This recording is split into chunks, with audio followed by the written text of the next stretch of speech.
Hi everyone, स्वागत है आप सबका फिर से एक नए वीडियो में। दोस्तों आज हम लोग देखेंगे अनुपात समानुपात से संबंधित महत्वपूर्ण प्रश्न जो कि अक्सर एग्जाम में पूछा जाता है। ट्रिक के माध्यम से मात्र कुछ ही सेकंडों में लगाने का हम लोग इस क्वेश्चन को प्रयास करेंगे। दोस्तों बहुत ही गर्मी है, वीडियो बना रहे हैं, उम्मीद करता हूँ कि आप पूरा वीडियो जरूर देखिएगा। आइए देखते हैं पहला क्वेश्चन।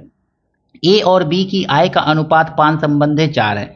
सबसे पहले लिख लीजिए ए और बी की आय का अनुपात, यहाँ पे लिखिए आय का अनुपात कितना है, तो 5 संबंधे 4 है। ठीक है, इसके बाद कह रहा है खर्चा, तो लिख लीजिए खर्चा का अनुपात कितना है, तो अनुपात 3 संबंधे 2 है, तो 3 संबंधे 2 है, तो रेशियो लिख लीजिए बीच में इस तरह से। कह रहा है खर्च के बाद बचत दोनों का कितना है, तो लिख लीजिए यहाँ पे बचत, तो बचत कितना होगा, तो ये 16,000 बचा रहा है और ये भी 16,000, दोनों समान बचत करते हैं, प्रत्येक की बचत 16,000 है। अब आपको दोस्तों कुछ नहीं करना है, ध्यान से समझिएगा। इसका इसमें मल्टीप्लाई कर दीजिए और इसका इसमें मल्टीप्लाई कर दीजिए। अब मल्टीप्लाई करके लिख लीजिए 2 पचे 10, ठीक है, और 3 चौको 12, तो ये आ गया 10:12। अब इसका इसमें मल्टीप्लाई कर लीजिए दोस्तों, कितना आएगा, 16 या 48,000, और इस नंबर का इसमें मल्टीप्लाई कर लीजिए, 16 दूनी 32, तो 32,000 आ जाएगा, 32,000 इस तरह से आ जाएगा, सॉरी 3200 आ जाएगा, 4800 और 3200, ये रेशियो आपको मिल गया दोस्तों। अब हमको करना क्या है दोस्तों, इस रेशियो को काट करके छोटा भी कर सकते हैं, तो आइए हम लोग इसको छोटा कर ले रहे हैं। 1 0 2 0 1 0 2 0, इसको काटिए, किससे कटेगा, तो 8 से, 8 छके 48, 8 चौको 32, 16 से कट जाएगा, 16 दूनी 32 और 16 तिया 48, इसको भी काट सकते हैं आप दोस्तों, तो ये कटेगा 2 पचे 10 और 2 छक्के 12, यानी नया रेशियो क्या मिल गया दोस्तों आपका, तो ध्यान से समझिएगा, इन दोनों को मल्टीप्लाई किए हैं तो ये रेशियो मिला है, ये मिल गया 5:6, और यहाँ पे रेशियो मिल गया 3:2। आपको ये बार बार नहीं लिखना है, एक ही बार काट करके एक ही बार में लिख लेना है, ठीक है, ऊपर नीचे लिख लेना है, समझाने के लिए इतना लिखना पड़ रहा है, अदरवाइज आप डायरेक्ट लिख सकते हैं। अब देखिएगा दोस्तों, यहाँ पे ध्यान से समझिएगा, 5 और 3 में अंतर कितने का है, 2 का है। यहाँ पे 6 और 2 में अंतर कितने का है, 2 और 6 में 4 का अंतर है, यही तो अंतर है ना। हमसे ये वाला पूछा जा रहा है, ए की आय, ए को यही तो रिप्रेजेंट कर रहा है और ये बी को रिप्रेजेंट कर रहा है, तो 2 का अंतर बराबर, यानी कि बचत, ये खर्चा, ये आय है और ये क्या है, खर्च है, तो बचत कितना होगा, तो 5 माइनस, तो 2 बराबर कितना आ गया दोस्तों, ध्यान से समझिएगा, यहीं से क्वेश्चन आपका सॉल्व हो जाएगा। 2 यूनिट अंतर बराबर कितना है, 1600 रुपया, यही तो है ना।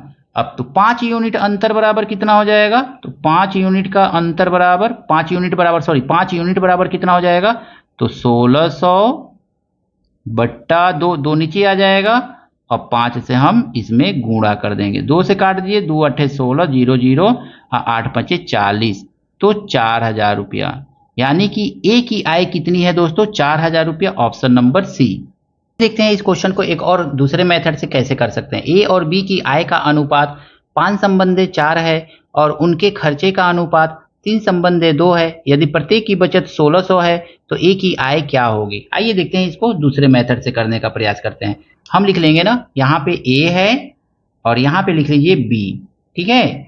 अब हम देखेंगे ए का यहाँ पे लिख लीजिए आय और यहाँ पे लिख लीजिए खर्च और इसके आगे लिख लीजिए बचत, ठीक है ना, बचत लिख लीजिए ऐसे। देखिए आय में से खर्च को निकालेंगे तो हमको क्या मिलेगा, बचत मिलेगा। ए और बी की आय का अनुपात 5 संबंधे 4 है, ये 5 कमा रहा है तो ये 4 भाग कमा रहा है। दूसरा देखेंगे, उनके खर्चे का अनुपात 3 संबंधे 2 है, ये 3 खर्चा कर रहा है दोस्तों, तो भाई 2 को खर्चा कर रहा है, यानी कि दोनों का अंतर अगर में देखेंगे तो समान आना चाहिए, सॉरी दोनों का अंतर देखेंगे तो कितना आ रहा है, कितना बचत कर रहे हैं, तो 1600 रुपया, ये भी 1600 बचा रहा है और ये भी 1600 बचा रहा है। हमको आय निकालना है ना दोस्तों, तो हमको खर्च वाला ये वाला पोर्शन हटाना है, तो हम क्या करेंगे, यहाँ पे दोनों में, यहाँ पे 3 लगा हुआ है तो इसमें 3 से गुणा कर दीजिए, यहाँ पे 2 लगा हुआ है तो इसमें 2 से गुणा कर दीजिए, पूरे में 2 से, तो 2 पचे ये हो जाएगा 10, 2 तिहाई ये हो जाएगा 6 और 16 दूनी ये हो जाएगा 32। यही तो होगा ना, ऊपर वाला नंबर से अब कुछ लेना देना नहीं है। जब मल्टीप्लाई हो गया खत्म। अब इसमें 3 से मल्टीप्लाई कीजिए, 3 चौको 12 लिख सकते हैं ना, और यहाँ पे माइनस 3 दूनी 6 और 16 तिया 48, 4800 ऐसे लिख लीजिए दोस्तों। अब हमको इससे कुछ लेना देना नहीं है, ये वाला पोर्शन खत्म। मल्टीप्लाई जो किए हैं दोस्तों, अब देखेंगे ना तो इसका भी सिंबल माइनस है और इसका भी सिंबल माइनस है, तो दोनों तो कटेगा नहीं, तो एक का प्लस बनाएंगे तो सबका, यहाँ पे प्लस है तो माइनस, यहाँ पे प्लस है तो माइनस, बस इतना कर लीजिएगा। सबका सिंबल है बदल दीजिएगा, दोनों सेम है। तो 6 से ये 6 कट जाएगा, 10 में से 12, 12 में से 10 माइनस करेंगे तो -2 आएगा दोस्तों। यहाँ पे देखिए 48 में से 32 माइनस करेंगे तो यहाँ पे कितना आएगा, -1600 आएगा। माइनस से माइनस काट दीजिएगा। हमको 2 यूनिट नहीं मालूम करना है, हम 1 यूनिट मालूम करेंगे, तो 1 यूनिट बराबर कितना हो जाएगा, 2 से काट दीजिएगा, तो 2 अट्ठे 16। हाँ, लेकिन हमको क्या मालूम करना है, एक ही आए ना, एक ही आए कितनी थी, 5 थी, तो 5 यूनिट बराबर, तो 5 से इसमें मल्टीप्लाई, तो 5 से इसमें भी मल्टीप्लाई, 5 अट्ठे 40, यानी कि 4000 रुपया। तो ऑप्शन नंबर कौन सा सही था दोस्तों, तो ऑप्शन नंबर सी। दोनों मेथड में जो आपको अच्छा लगे उस मेथड का यूज करके क्वेश्चन को सॉल्व कर सकते हैं दोस्तों। यहाँ पे थोड़ा सा टफ क्वेश्चन है। दूध और पानी का अनुपात ए में 7 संबंध 2 और बी में 7 संबंध 11 है। दोनों की समान मात्रा लेकर के पात्र में मिलाया जाए तो पात्र सी में मिलाया जाए, यहाँ पे सी छूट गया है, सी में मिलाया जाए तो पात्र सी में दूध और पानी का अनुपात है दूध,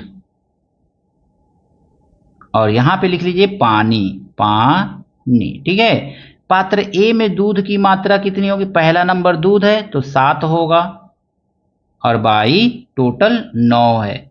अब प्लस दूसरे पात्र में दूध की मात्रा कितनी होगी, तो 7 है, तो 7 हो जाएगा बाई 11 और 7 18, यानी पात्र ए में ये दूध की मात्रा हो गई।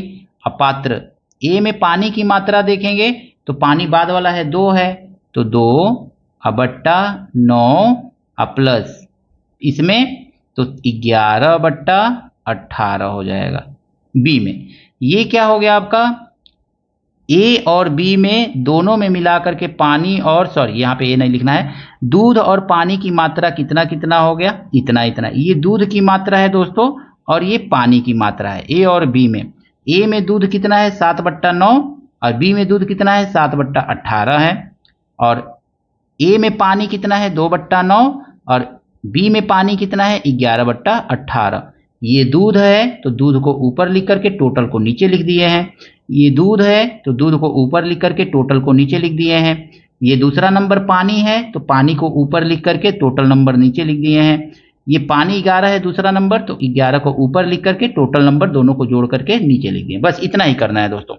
अब यहाँ पे रेशियो मिलेगा, इन दोनों को समान अनुपात में मिलाया जा रहा है, जितना इसका मात्रा लिया गया है उतना ही इसका भी मात्रा लिया गया है। 10 लीटर ये लिया गया है तो 10 लीटर ये, तो कोई उसमें अंतर नहीं होगा, ठीक है ना। यहाँ पे रेशियो में यही रेशियो फाइंड कर लीजिए। 9 और 18 का एलसीएम हो जाएगा दोस्तों, आगे कर लीजिए, 9 और 18 का एलसीएम हो जाएगा 18, यहीं पे कीजिए 18, ठीक है ना। तो इसको सॉल्व करेंगे तो कितना आएगा, 9 दूनी 18 तो 7 दूनी 14 और 7 21, और रेशियो यहाँ पे देखेंगे 9 और 18 का एलसीएम 18 होगा दोस्तों, तो यहाँ पे रेशियो की 9 दूनी 18 तो 2 दूनी 4 और 11 4 15, 11 4 15 आ जाएगा। 18 से 18 कट गया, 3 सत्ते 21 और 3 पाँचे 15, यानी कितना आ गया रेशियो, 7 संबंधे 5। पात्र सी में दोनों को अगर में समान मात्रा मिलाई जाएगी तो क्या रेशियो मिलेगा हमको दूध और पानी का, 7:5 मिलेगा। ऑप्शन नंबर सी दोस्तों सही है। ये दोनों प्रश्न आपको कैसे लगे कमेंट करके जरूर बताइएगा दोस्तों। वीडियो अच्छा लगा है दोस्तों के साथ शेयर कीजिएगा, लाइक कीजिएगा। चैनल पर दोस्तों नए हैं तो चैनल को भी आपसे हाथ जोड़ करके निवेदन है सब्सक्राइब जरूर कीजिएगा।